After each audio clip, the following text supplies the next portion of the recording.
আসসালামু আলাইকুম। ন্যাচারালনেস থেকে আপনাদের সবাইকে স্বাগত জানাচ্ছি আরেকটা প্রোডাক্টের ভিডিওতে। আজকের প্রোডাক্ট হচ্ছে আয়োনিক ব্র্যান্ডের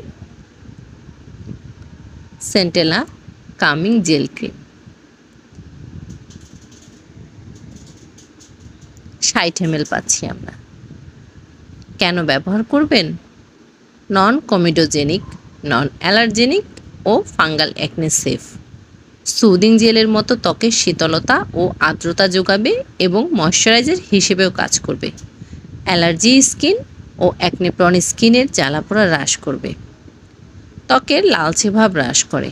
কোলাজেন উৎপাদন বৃদ্ধি করে, যা শক্তিশালী অ্যান্টি এজিং উপাদান হিসেবে কাজ করে। ত্বককে হাইড্রেট করে, দাগ এবং রিঙ্কেলগুলো হ্রাস করে। Oily combination sensitive acne prawn স্কিনে নিশ্চিন্তে ব্যবহারযোগ্য। যেহেতু কোলাজেন প্রোডাকশন বৃদ্ধি করে, তাই পোর মিনিমাইজ করতেও অনেক বেশি হেল্পফুল। আমাদের প্রত্যেকটা প্রোডাক্ট 100% অরিজিনাল কোরিয়ান। প্যাকেজিংয়ের গায়ে দেখতেই পাচ্ছেন মেড ইন কোরিয়া লেখা আছে।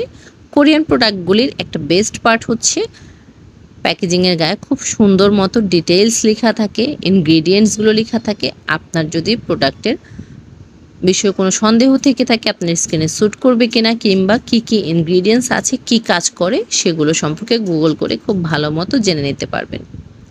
আর প্যাকেটটা দেখেন, একদম হলোগ্রামযুক্ত স্টিকার দেয়া আছে।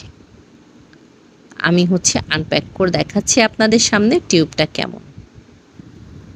যাদের অনেক বেশি sensitive skin, অ্যালার্জেটিক skin, acne prawn আছে, অয়েলি স্কিন, তাদের জন্য অনেক বেশি ভালো এই ক্রিমটা। প্যাকেজিংটা তো দেখেছি, এখন টিউবটা দেখে নেই।